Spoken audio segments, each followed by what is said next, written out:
Have I told you guys that when I take, or not just me, anybody takes my son for a walk, every basketball goal he sees, he points at and says ball. Nice. Every one of them. And his favorite thing to do in the house is dunk on his little, tiny little basketball goal. So you're raising him the right way, is awesome. what you're saying. Yeah, you should get him on. Well, I'd say get him that on Twitter if he's good at dunking. he also is he's a willing passer. Mm. He likes it when other people shoot. He likes to help people be successful. But I mean, he's just doing whatever is the right move at the right time, So his dad, his dad is like, yeah, it's the right basketball player. His dad is a pretty good outside shooter. How's his dad on dunking? I mean, I could destroy that thing if those donuts have never been moister. I mean, Joey is. So yeah, let's say I could dunk.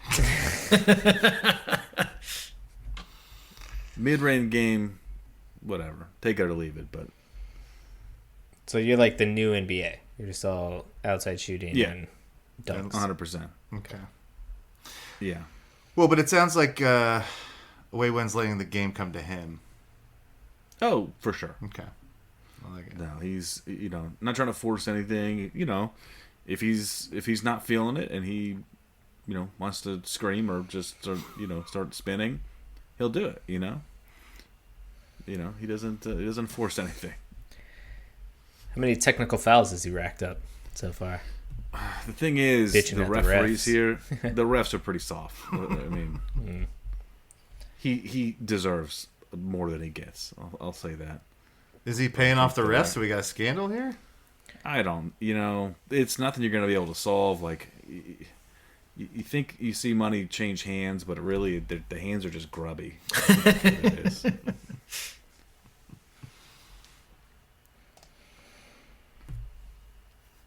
But it's been fun. Connie gets him all hyped up when he's over here, when she's over. Like, he just gets his hands up in the air and Playing defense? no, just getting excited Oh, okay. when people score. Oh, nice. I think we're trying to take him to a fever game here pretty soon. Nice. They won the game the other day. Got really excited to see that. I did not realize. It's a rare I did thing. not realize they had been on like a 20-game losing streak or something. Yeah. It's a It's rebuilding. that far into the season already? No. This is from last no. year. Yeah, Oh, from last Yeah, season. they're in a rebuilding 6 or 7 years. They're working on it. Gotcha. Yeah. Even their promotional material. Like, I watched like a video about like sort of the preseason and choosing the final rosters and stuff, and the verbiage out of everybody's mouth was like, "It's gonna get better." Yeah, it's like, look, we're terrible, but Hang in there. Remember when we Yeah. won a title in 2014? yeah, Actually, I think it was But like 2012. I don't know. It was a while ago. I think it was 2012. Yeah. But I mean, the players seem very, very likable, and it seems like that they've already done some positive steps. yeah, So. yeah. Our team has a good personality. Well, I don't know if you guys have been paying attention to the coach. She just loves calling people out. I mean, she is just she just pulls no punches. She's just like really mean to the team, to the press. So hopefully that's pushing the right buttons. Does she go to the Nate Bjorkgren School of Coaching? Or? Potentially. It's just Nate Bjorkgren and drag. That's right. He found a landing But he spot. didn't really do it publicly, though, right? Right. No, he just did it behind the scenes. No, Yeah, she's he was super she's- passive aggressive about it. Yeah. Right. No, she just throws everybody under the bus. She's like, that's a lot of extra work.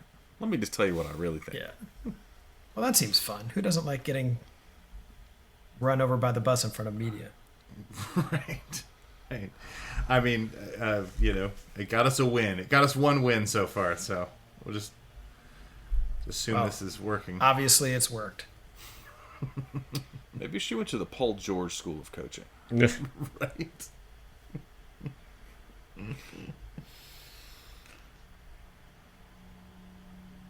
But yeah. Oh yeah, we should do a podcast. Yeah, we should. But no, I do like I'll like read the paper and it's like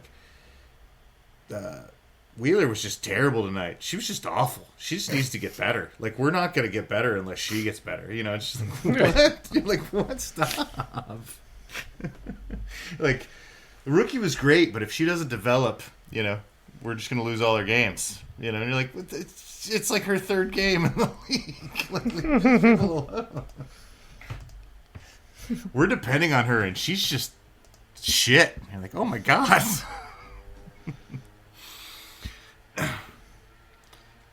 I'll start clipping out her post game press conferences and sending them your way. Yeah. You can use them as pre-pod inspiration for us. You could just read them to us as. Plus, I think having seen Caitlin Clark in the tournament, I think the goal should be to lose as many games as possible, right? Yeah, that is definitely true. Again, yeah, still. Yeah, again. Get us some Caitlin Clark. Let's OKC Thunder this shit. Come on. Yeah. Yeah. So just prepare to. It'll be great. It'll be perfect. Y'all motherfuckers don't watch us play throughout the year, to tell you the truth. I'm gonna be real with you, and I don't care if I get fined.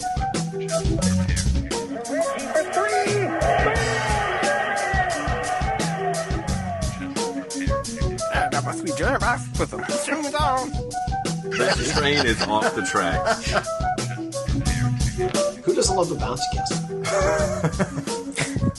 Hitler. Just prepare to. So just prepare to be awash in undebeatable goodness.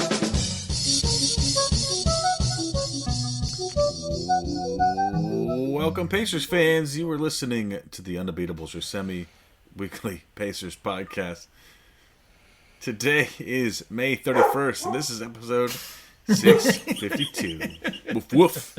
Coming to you from Indianapolis, Indiana. I'm your host, Joey Gaffrida, the man behind the dials, and in the past. This show, we're going to discuss the conference finals, which have concluded now in exciting fashion, and we're going to preview the NBA finals coming up here real soon. Joining me this show are all three of our analysts, coast to coast, like buttered toast. First, from the high school home of Jamison Brewer, Silver Spring, Maryland, it's the doctor, Jason Triplett. What is up, Pacers fans? What is up? Undebeatable shout out to the Lake crew. Had a good time at Deep Creek Lake over Memorial Day weekend. Took little man out on a kayak, and he did not jump in the water, so that was a big success from my perspective. Way to go. Did he like that? Was it fun for him? Well, yes and no. I think he was really into it, but then definitely I think at some point during the kayak he fell asleep because he was like we had a double kayak and he was up front with Jill. And she said she was like asking him some question, had to like shake him, make sure he was awake. And then he woke up and just tried to play it off. And was like, "Yeah, look at that." Yeah. Falling asleep at the wheel. From Asheville, North Carolina, he's our in-house bartender, mixing up the drinks in the crappy jingles, John Colson. What is up, Pacer Nation? What is up, Undebeatables? Glad to have the full crew here. And shout out to Firsts. We're going to get a lot of NBA players their first title, whoever wins on either side. True. And from Boise, Idaho, out west, it's our enforcer, John Harper. What is going on, fellas? Anti-shout out this week to Paul George. I mean, just generally, always. This is a standing order. But also, he was on a podcast last week talking about how much he liked Benedict Mathurin, and I would just like him to keep my players' names off his lips. That's what I would like. Keep their names out of your mouth. That's right. right. Excellent point. I'm so angry now. He was really quite complimentary compared Mathern to D Wade, and he said he got that dog in him. I mean, it's hard to disagree with the analysis, but For sure. the place where it's coming from, I disagree with on principle. So somehow he's wrong. I think we all back you on that, Harper.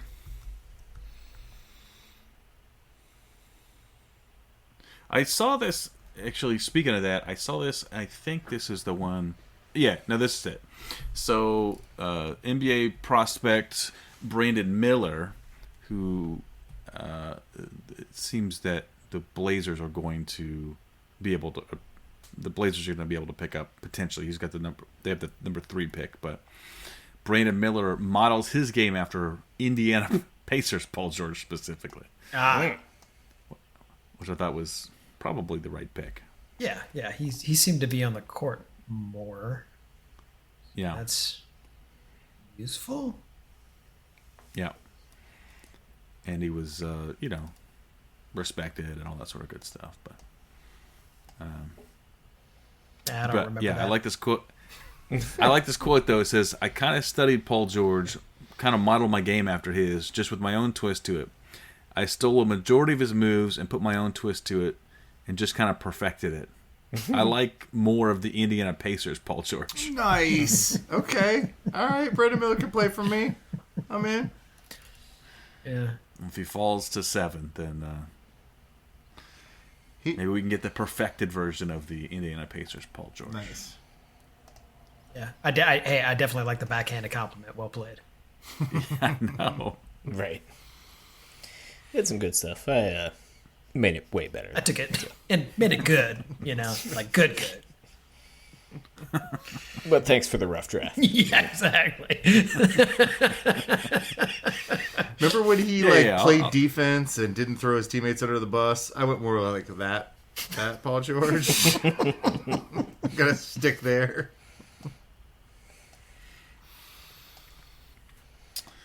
All right. Well, before we get too far into the show, would like to remind you that you can support us anytime by heading over to patreon.com/undebeatables, and you can support us for as little as $1 per month. All right, team. The conference finals ended. This was a weird year. There was the sweep that happened in the Western Conference, and the Eastern Conference was. Do we have a name for that sequence of games? The win 3, lose 3, stave off getting embarrassed. No, that's only happened 4 times in NBA history, so it doesn't get a moniker, I don't think. Okay, that's fair. Yeah. Weird worked fine. Yeah, no, that's what it was. So, I guess let's start in the West. I don't know if we how much we need to talk about the Western Conference, but Denver swept out the Lakers. Some of those games were pretty competitive, but it was a dominating performance by the Nuggets. Colson, the Nuggets are going to actually have a little, a nice little break in between their last game and the next one. What were your key takeaways from that one, and kind of bridging the gap between there and to the finals? Well, I mean, just how fantastic the Nuggets are. I mean, the Lakers are a good team, and they've got LeBron James and Anthony Davis, and the role players played well to get them to the Western Conference Finals. All these games were competitive, but the Nuggets constantly had an answer for whatever LA did. I mean, they were down 20, I think, in Game 4, and just slowly came back because it's hard to stop their offense. What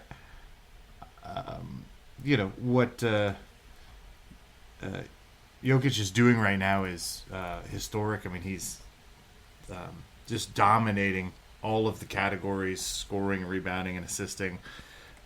They look to have the best player with the best team around them, and they deserve to be in the finals. I thought it would go a little bit longer, maybe 5 or 6 games, but Nuggets didn't have time for that. Yeah, you've been calling Denver for a couple rounds now, and they certainly look up to the task. Jokic is just the best one right now. I was definitely surprised by the sweep. I mean, come on. I thought Anthony Davis was going to look at this moment in time and be like, this is my best chance to win a championship and actually have something special to bring to the table. And I was sorely disappointed. Yeah, I mean, it's tough when you're playing a guy like Jokic. He's so good that they had to take Anthony Davis off of him and like do gimmicky things to try to slow him down, and it still didn't work. But if you want to be great, you got to play greatness and win. And I thought that he had that somewhere in him, and he didn't seem to care that much. Yeah, Cancun was calling, so yeah, you know. Boy, LeBron is still really good. I mean, not good enough to win a series by himself, certainly, but I mean, man, that his window is closing quickly. Yeah, and I thought that's what some of the, so after the series ended, he took over the networks for a couple days by saying he's considering retirement, which I don't believe. I mean, no, I believe he's considering it, but I don't think it's going to happen. But doesn't feel good to get swept. It doesn't, and he's that's not a thing that happens to him. So, and Austin Reeves was fantastic. AD wasn't bad, but you're right, they couldn't rise to the level, and he was hurt. LeBron was hurt. He's probably gonna have to have off-season foot surgery. So yeah, I can see him facing all that, being like, I don't know if I want to come back. But yeah, rehab sucks. I just can't imagine he's gonna end his career on a sweep. I just can't imagine it. No way. Yeah. Plus, I mean, I think it'll be interesting to see what the Lakers do this offseason, right? Because Reeves, I think, is a free agent. You got to bring him back. Agent. I mean, Reeves was like the third best player in that run. At what price? Yeah, exactly. Right. And so, I don't know the details, but the CBA changed, or the players agreed to a new CBA, right? And there are some caveats in there for teams that are over the luxury tax that really limit their flexibility, of which the Lakers, I think, are one of them. So there's going to be a second apron, right? So like there's a something first, like yeah, that. There's a first apron which charges you all the money, but if you're in the second apron, like it restricts your ability to do a bunch of stuff. And not only do you have to pay tax, but and a 50% luxury tax or something. Yeah. So regardless, I didn't want to get in the weeds there, but it will be interesting. Like, I think that they clearly need a second creator, and Austin Reeves did great. Was that his name, Austin? But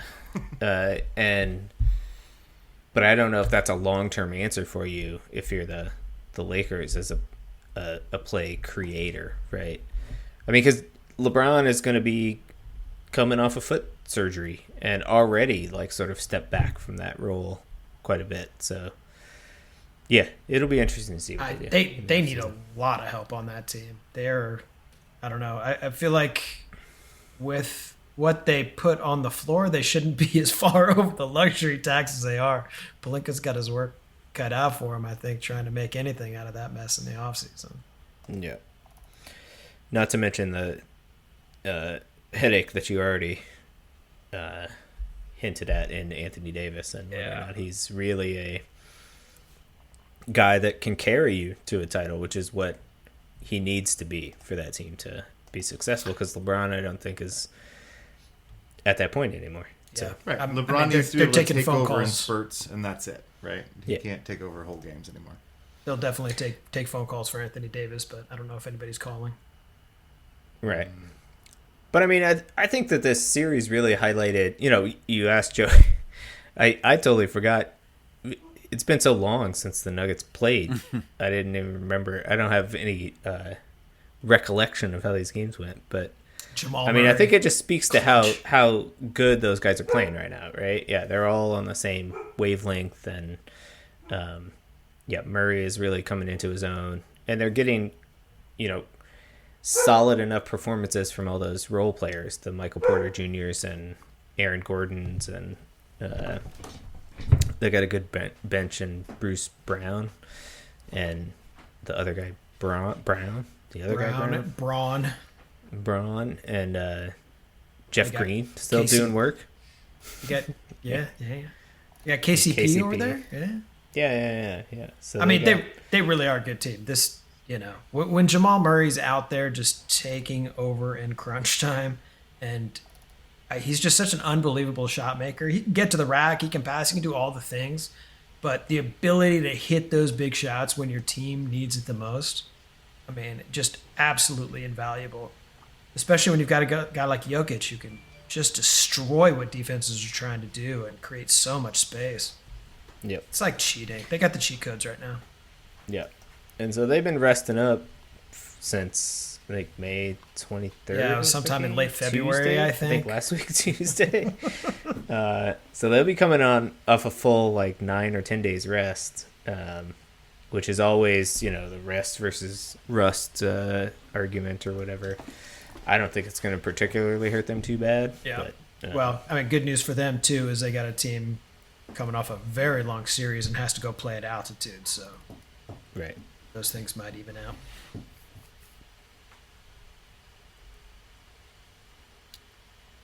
Spoelstra said they may try to introduce some of their own home court advantage by just turning off the air conditioning. Yeah. A la the San Antonio Spurs or whatever. Didn't they do that to LeBron one year? I think they did. It was an accident. Yeah, it broke. Yeah. What was it? Was it the Spurs when they played it? Was it they played in Mexico City? There was a fire in the arena too, and there was a big hate. You remember that? Are you saying that's the Spurs' fault too? I mean, I'm not saying it's not. When Pop wants to light a fire under somebody, he's going to light a fire under somebody. Yeah. Well, we do know literally. that the Spurs are the mafia of the NBA, and that's how they got Wembanyama. That's right.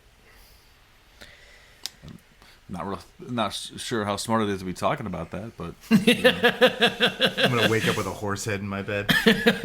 Yeah. Any views expressed by Colson are not the expressed views of the Undebeatables podcast. And the if it's from the Spurs as the horse head, it's probably going to be some other rodeo paraphernalia next to it as well, just so you know where it came from. Like rodeo clown heads. Jesus. I was thinking like a lasso or something, but whatever. Some chaps. Actual Spurs.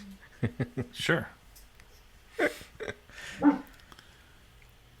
All right, before we move into the Eastern Conference, I got my stat of the week for you, and it's because it's actually about the Eastern Conference finals.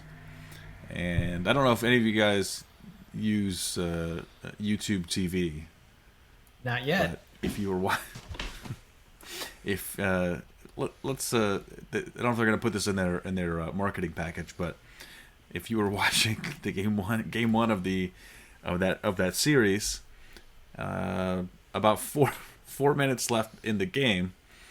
At that point, Heat were up by 5, and then there was a commercial that came on for the live action Little Mermaid movie that came on, and then it played on repeat for the rest of the game. Oh no! Oh no! I mean, I don't know if you're Disney, they're thrilled. Yeah, that's gonna be great for their PR. And so they were working on it, and it didn't. It was several hours after the game was over, they actually fixed it. So it wasn't like I couldn't watch the whole Little Mermaid movie instead of watching the game. No. It was just the it was 3-minute trailer. It was a. No, I mean just probably a 30-second. Even better. Hey, look, the algorithm knows better than you do what you want, so we can just assume that America wanted that trailer on a loop instead of the end of game 1. Exactly. Nice. Yeah. So that was their experience. So I do have YouTube TV, and now I have a question. If I go back and watch Game 1 of the Eastern Conference Finals, is it still going to be like that? Like, because I have NBA as like a, it just records anything NBA happening, and then I can go watch it on demand or whatever. They probably I'm going to try that. I'll let you know. I'll report back. They probably fixed it if you stream it, but I'll bet if you DVR'd it, it's messed up. yeah. Awesome. How does YouTube TV work? I could just record all the NBA games on YouTube? Yeah. That's exciting. I like Isn't that how your cable works? No, I just have the app. I just watch it on the app, the NBA app. I like the top comment on this article, though. It says, it's never a glitch about not showing ads, which is true. They don't show more basketball accidentally. Yeah. Yeah, they never make that mistake. They're like, oh, sorry, we forgot to put ads in this game. We accidentally played an extra quarter. Sorry. Yeah. Free basketball. Sorry, it was too interesting. All right, heading over to the Western Conference. This was wild. So Miami wins in 7 games, as I don't know. Probably I predicted. I don't remember. Did we write that down? I'll go listen to the tape. We'll get it figured out. Pull and fix it. So I said that. But then, so Miami wins in 7. They win the first 3, and look like that. They look great. Look, they're like they got this sweep wrapped up. Yeah, they won the first 2 in Boston. Yeah, they win the first 2 in Boston. They win Game 3 at home handily. Like, demolished Boston. Yeah. So we're like, all right, that's a wrap. And find a way to lose the next 3 games. Win Game 7 handily on the road in Boston. And now they're heading to the finals. So what a weird one. Jason, what do you take away from this? Is Miami... We've seen like they've been to the finals recently. They're obviously tough, but what do you take away from not being able to twist the knife on the Celtics here? I mean, so I don't know what to take away from. Neither of these teams make sense to me. Right. The fact that Miami runs out a lineup that includes Max Strus and and Gabe Vincent and Caleb Martin and are murdering people is just confusing to me. And on the flip side, Boston has 2 of the top 10 or 15 guys in the league and a really good defense and guys that have been through wars, and they just look like a first-year team in the playoffs and the lights are too bright and they don't know what's going on. So, yeah, I don't know. I mean, I think that the fact that this went 7 games is a little bit... fluky. So at the end of Game 6, the Heat outscored the Celtics 15-4 down the stretch to come back and take a lead with 6 seconds left or something like that. Boston has the ball. They miss a 3, but then Derek White makes a brilliant play and does a tip in with 0.1 seconds left to give Boston a 1-point win there. Absolutely bananas. But just bananas. So if he's literally a tenth of a second later, like this series is over in 6, and we're talking about, oh boy, Boston blew it down the stretch again, which they had done the first 2 games, if you'll remember. And so but kudos to the Heat, I guess, for coming back in that Game 7 and really like being focused and putting it on the Celtics. I mean, they got a little bit of help. Jason Tatum rolled his ankle basically a minute into the game and was not himself. So that didn't help. It also didn't help that Jaylen Brown just decided to, dribble off his foot 8 times, basically. Yeah, 8 turnovers, right? Yeah. So and Brogdon was injured and ineffective in this game. Yeah. Yeah, that's what the series revolved around. Malcolm Brogdon's contribution. Yeah. I don't know. Is that not the Jason Tatum that we're expecting to see? That's the thing. I would not have been shocked if that was his line and he were fully healthy. That's. Yeah. I mean, you can come down and grimace every time down the court because you're down 15 in the first half. Sure. But I don't know. Boston, I mean, I'm with you. I just do not understand how they managed to play that poorly. It was that game 2 where Jason Tatum had those 2 bizarre travels at the end in the fourth quarter in like the last 2 minutes. One where he just like jumped in the air and came down. Like, he looked like a 6th grader out there. It was freaking bizarre. It's like somebody accidentally hit the B button. Right. Jumped up real quick. Every time I play a video game. Yeah. And like, you see a game, it goes, or an Eastern Conference Finals, it goes 7 games. You're like, oh, this is a great series. It kind of wasn't. It was not. Watching Jimmy Butler absolutely take it to the house on these folks for the first 3 games was fun. It's fun to watch Boston lose. That's fine. But man, that game 7 was just dismal. I mean, we think of all the history in that building. Poor Larry Bird, poor Bill Russell watching their team shit the bed and then roll around in it in game 7 at their own house. I mean, that is just, What about Jimmy Butler getting the Larry Bird Award? Oh, Boston fans, congratulations. That is what we call rich. Is what that is. Yeah, it was crazy how quiet it was in the fourth quarter in that building. Oh my god. Well, by the second quarter, it was just quiet. I mean, it was just. I mean, they like kind of.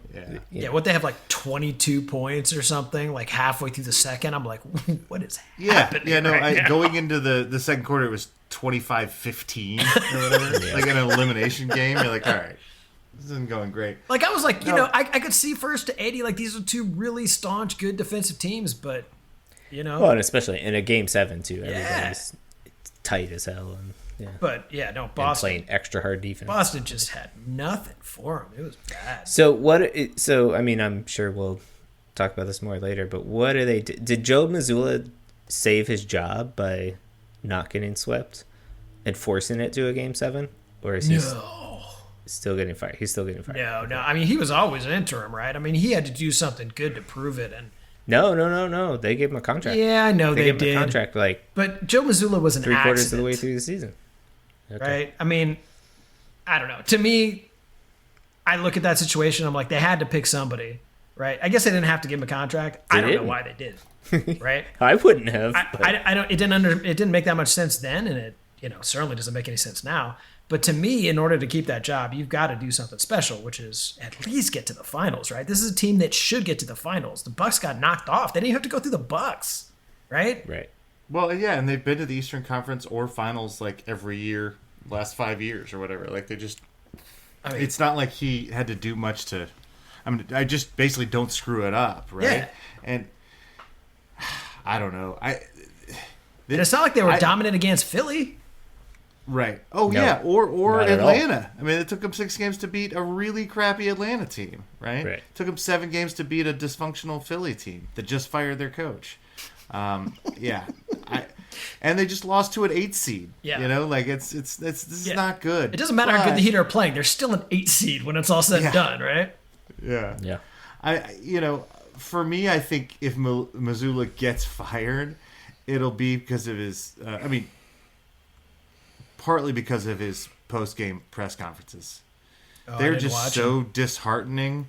Like he gives one-word answers. They're like, "Hey, what would you change about this game?" And he goes, "Nothing." A lot of stuff like that. Like, do you think everything would be a better he's answer? Like, do you think you shoot too many 3-pointers? No. Just like he's an incredibly curmudgeonly person with the media, which is. I mean, I get that there are a lot of coaches there are a lot of coaches like that, but he's a first-year coach and he's acting like he has all the answers, which he definitely does not. And maybe a little more humility might go better, because the thing is the media could potentially write his obituary. I mean, these owners respond to this stuff, And if they're going to be like, he's a bad coach because he doesn't play nice, he could lose his job that way. I don't know. Yeah, I don't see the argument coach. Like the only argument for keeping him is like sunk pot fallacy, right? Like that's right. Well, no, I mean if you think he's worth a 10-year investment, based on what? Like, no coach is worth a 10-year or whatever, a long Spolstra or Spolstra, yeah, right? Yeah, okay. Or Rick Carlisle. There are some, but they're not first-year coaches with a mixed track record, right? I mean, that's what I mean. No, but that's what happened to Spolstra in Miami. They gave him a shot. It's not like he had an easy go early on. Pat Riley had to stand up for him. He had even had to go to the players and said, "Hey, look, I'm not firing him. I'll trade all you guys away. I'm not firing my coach." There's he was just riding Udonis Haslem the whole time. I know. You can't tell me you can't tell me he didn't have an easy road. He's got Udonis. If they get another coach, they'll be their fourth coach in 3 years. That's just it's a lot for a team that's trying to win a title. I don't know. Man, they need to be trying harder. Fair enough. Do you think they keep? Yeah, it just seems like that's the easiest answer, as opposed to mucking with the roster and trading Jaylen Brown for. Jaylen Brown's on the table. You guys want to figure out how to get him? I suppose I want him. But I do want him. I don't feel like at the price it would take to get him. Well, he's going to be worth $45 million a year because he was an All-NBA player, and we'd have to give up the draft pick and probably multiple young pieces. So much passing on that. Like honestly, just what they had 8 turnovers in the biggest game of his career. Is that why?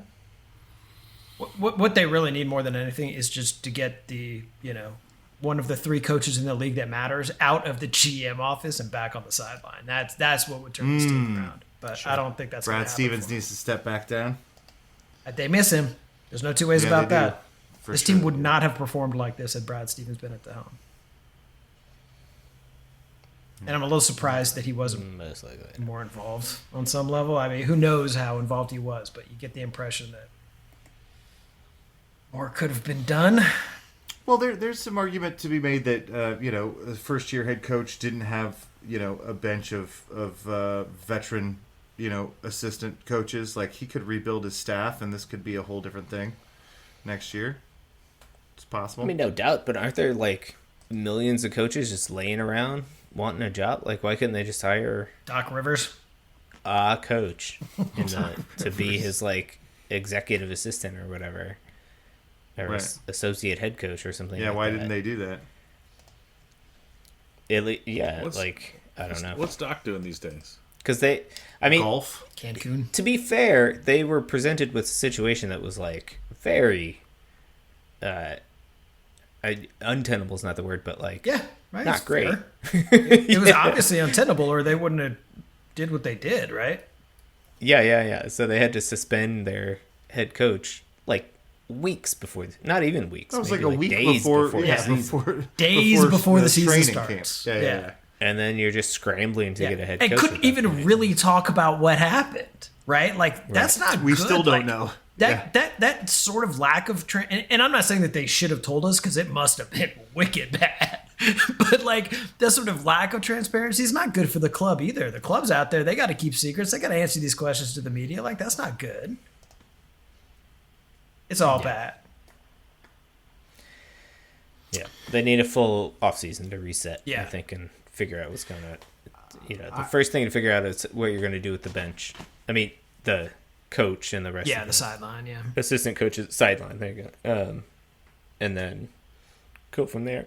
Yeah, 100%. I agree. They still got a ton of talent. I mean, there's no reason why they shouldn't be second seed next year. They're knocking at the door every season. And their 2 best players are still, under 26 or whatever. Like there's a lot of room for optimism here. Suck at Boston. Enough about the Enough about the Celtics. Let's talk about the finals. Go Heat. Yeah, let's talk about people that are actually still playing. Yeah, just made me feel dirty just hearing. I you know. say it. But I like the Heat beating the Celtics. I was annoyed by that whole series just because I wanted it over. And then the Celtics came back, and all the Celtics fans thought they were going to win. And there was all this conversation in the media about the first, it's going to be just like the, Boston Red Sox comeback will be the first time in NBA history. And I was just annoyed. I just wanted Miami to win one of these games. And that last second shot by Derek White, while incredible in Game 6, just annoyed the piss out of me. And I was so satisfied that Miami didn't even allow it to be a game in Game 7. Actually, I liked it. I was rooting for the 4-game comeback. Like, I just were you thought it's history, right? Sure. Well, I mean, you also have the second number 8 seed ever to get to the NBA Finals. I ended up watching Game 7 with someone who was rooting for the Heat, and I flipped that easily. I hate both of these teams. Like, it's just Right. Yeah. That is totally fair. No love for either of them whatsoever. That is totally fair. So, getting to the finals, we've got a well-rested Denver Nuggets taking on Miami. I don't know what to say about an uneven Miami. How about that? Jason, where do you see this one heading? At least we can do our predictions, too. Yeah, I mean, I think Denver is head and shoulders above basically like anybody team, in the. I mean, quite literally heads and shoulders above the Heat. Yeah. They have so much size compared to the Heat. I mean, Spoelstra probably has the coaching advantage against Mike Malone, but Jokic is so fucking good, and Murray is clutch, and they have bodies to throw at Jimmy Butler. I don't see this going long. I think Denver in 5, and I don't think it's pretty. No. Like I just don't. I don't think Miami can score with Denver. Like, I mean, I don't know where they're going to get 115 points a night. Like, and that's where Denver's going to be. So, what do you guys think? Colson, you go next. You got more to play for here. I'm pretty sure I've been eliminated from our point contest after picking both L.A. and Boston last round. Well, if I recall, I picked Denver maybe at the beginning of this, and then once Miami beat the Bucks, I said they were a team of destiny, and they were going to get all the way to the finals. I think that destiny does stop here, but it's hard to write them off. I mean, they beat the number 1 seeded Bucks. They beat the number 2 seeded Boston Celtics, both who had better records than the Nuggets. As much as we go, they're an 8 seed. Statistically, they've been the second best team in the playoffs as far as point differential to the Nuggets. And you go, I mean, these are the 2 best teams left in the NBA, and this is going to be, I don't think it's going to be a sweep. I don't think it's going to be an embarrassment. I agree with you that scoring. I mean, the Nuggets can play defense. I don't think it's as bad as people say. But their great skill is they just can get baskets when they need to get baskets, and stopping that's going to be really difficult. I think I mentioned this last week, but I heard this that this year the Miami Heat ran more.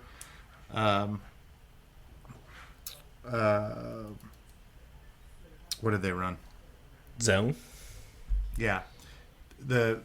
So this year Miami ran more zone than any team since they've allowed zone to be in the NBA in the last 20 years or whatever. Whenever they allowed that, they've run more zone than any team in the history of basically the NBA this season. And I think Denver can break that because they have Jokic. They have guys that cut hard. I think they're going to solve it way better than the Celtics did, but I still think that they can slow Denver down by throwing it at them. I think Spoelstra's a genius, and I think that Miami's just playing on a different level. I'm going to go Miami in 6, and 4 of them are very close games. Whoa. Wow. Joey, what do you got? So, Close. What was it? Miami in 6. Miami in 6. And look. I really want this. I really want Denver to win their first title. Miami's got their titles. I really do think this is a special group of. They just keep beating teams they shouldn't beat. I mean, I know that Denver's going to win this in 6, but I'm going to pick Miami. I'm doing it. You're picking Miami in 6. Mm-hmm. All right. I mean, I understand that. You know, they just keep not losing. Yeah.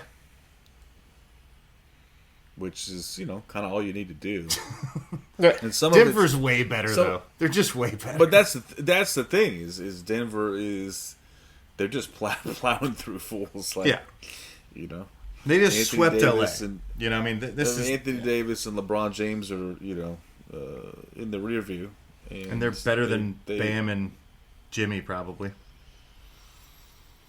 Yeah, I don't know. I feel like that. You know, I feel like that the zone, you know, from what I've seen in modern NBA basketball, is effective in short stints. It destroyed the Celtics. I mean, but it's just because it's different. But I mean, yeah, Celtics had zero answer to the Good zone. Lord. But like a you know, highly effective, competent basketball proficient NBA offense should be able to just break that down. That's had score. 9 days to sit around and watch tape. Right? Yeah, it's exactly. Yeah. So I feel like that.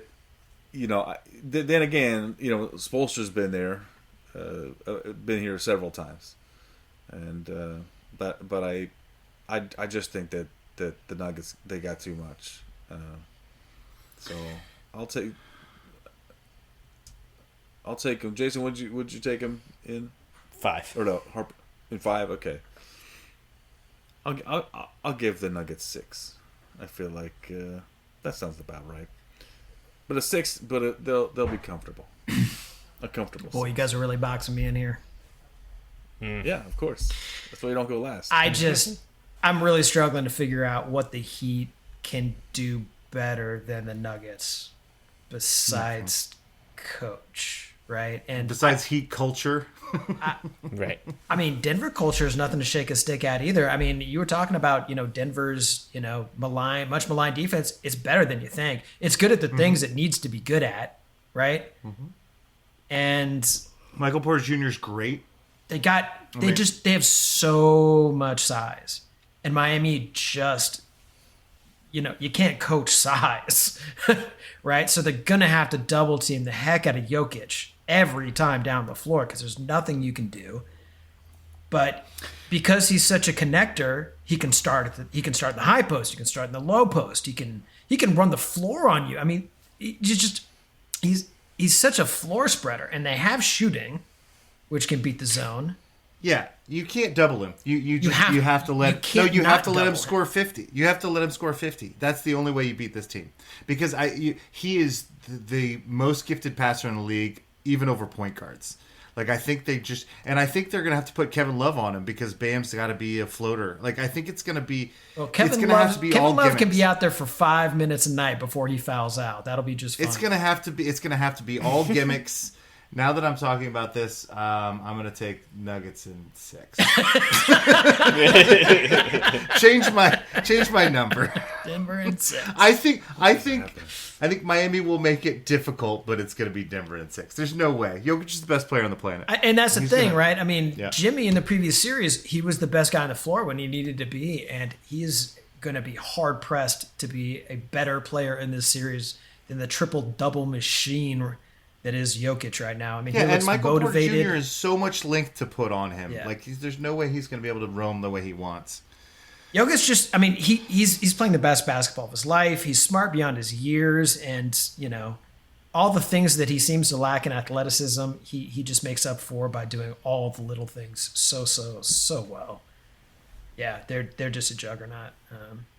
I'm sure they'll find ways to make his life difficult with lots of exotic looks and, guys coming out and trying to steal the ball from him, but blindside double teams. There's got to be a lot of that. Can be, But his ball security is real good. He's just such a crafty player. It's tough.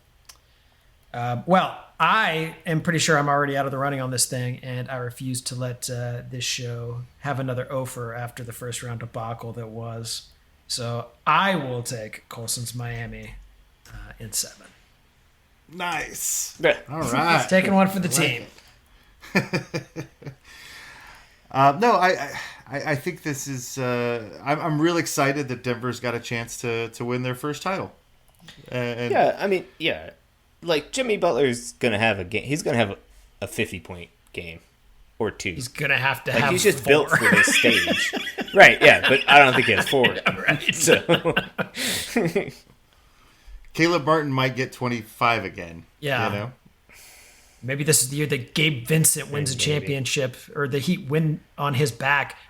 God, he was good last round. So bizarre to me. It's this team is. and then at it's some just point, blowing doesn't my their mind. 3-point shooting come back to the mean? Like, they were not a good 3-point shooting No. team Why in the, not? in the Why- regular why- season, why not and now just- they're just, like, astronomically good. Yeah, well, why not just let it play out? I mean, it's only 7 more games. You know, when does it come back to the mean? You know. Yeah, when there's a 7-footer on the perimeter. And I really do think that, if they win game 1, this is a series. If Miami can get the, rest versus rust and win that game 1, but playing at altitude without getting acclimated is a real thing. There's a reason that Denver has a home court advantage After in a this thing. long series. Yeah. Oh my God, yeah! I think it's just gonna be so hard. I think everybody's gonna be gassed in the 4th on Miami. So Yeah, not a lot going for Miami. but if you put money on them like Harper is going to, you could win a lot. Not enough to entice me to bet on them.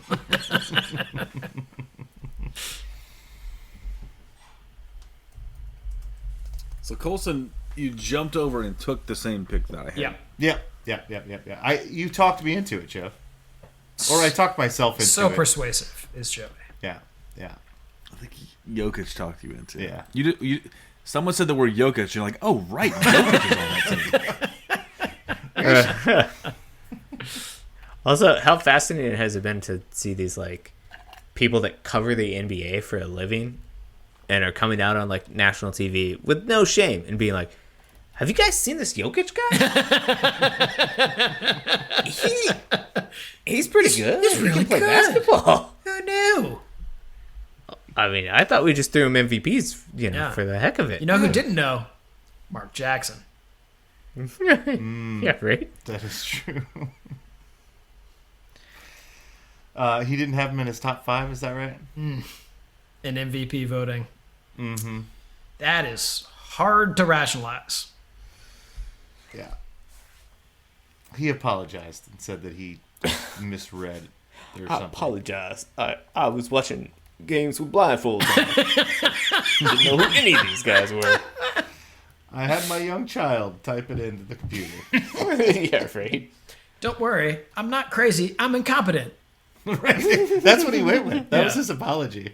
Yeah. I'm not crazy. I'm just incompetent. Wasn't I asking 2 weeks ago if he was going to get another shot at head coaching? Yeah, That's done. that's definitely done That for this killed year. those thoughts. Try again next year, buddy.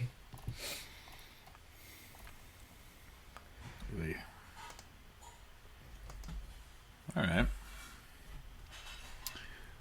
Well, team, I'm excited. The final start. I guess real soon. Yeah, and Thursday's going to be a blast. The day this show comes out, it's just going to be you get this show and then you get the game 1 in NBA Finals. It's just a great day.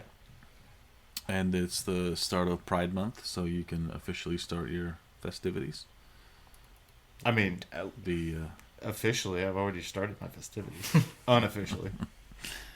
the Pride Parade is this weekend in Indy. Nice.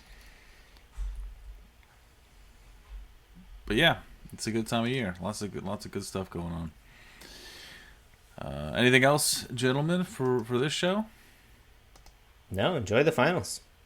Yeah, Almost absolutely.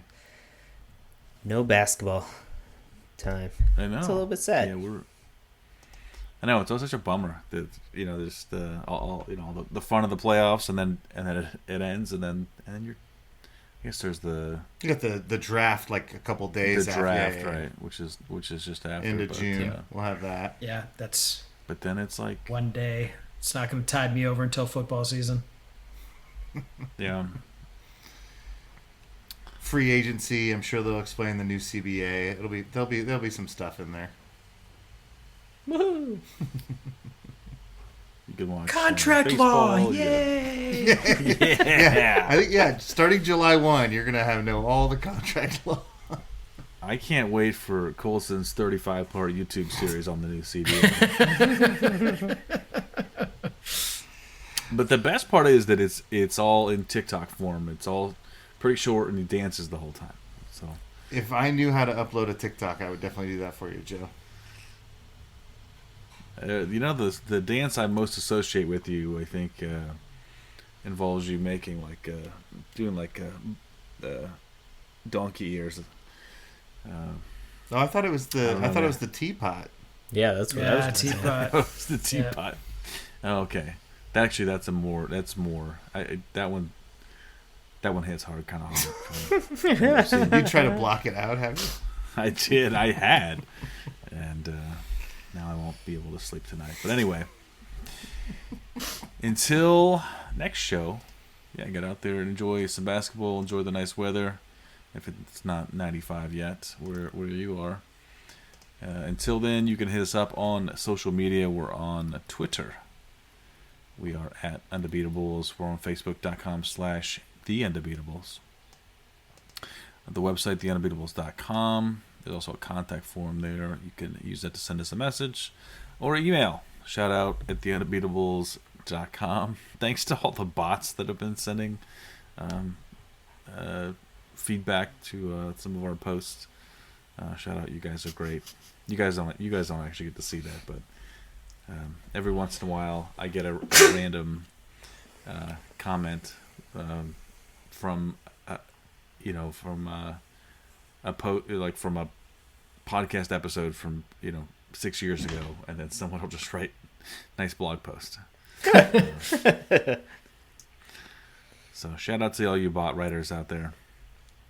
And the bots can wear a t-shirt, or they can buy a t-shirt at least. Oh, please the buy a website t-shirt. /store. Yeah, probably can't wear them, but you can buy them. That part does work. For the architect Donnie Walsh and our once and always Hall of Fame coach Bobby Sickleonard, turn out the lights, the party's over. You sure it's not just like an Elon Musk burner account and he's actually listening to I mean, it could episodes be from 6 years ago? Because sometimes I feel like that's they're just like, weird enough for him to do. Sometimes it is just like it's like a hey, you could use some or product, here's a link to it. But then other times it is just like nice post, and like, what are you doing? what are you doing with your life? If you're selling something, I get that, but if you're just like telling me nice posts, Maybe it wants to be friends, Joe.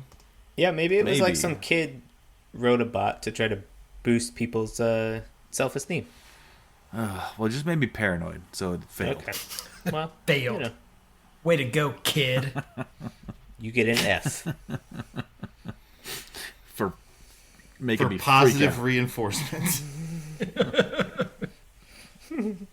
Explain yourself before you make me feel better, okay? Listen, it's a tough world out there. Yeah, if anyone says anything nice, we assume it's sarcastic. Or a bot. Or a bot.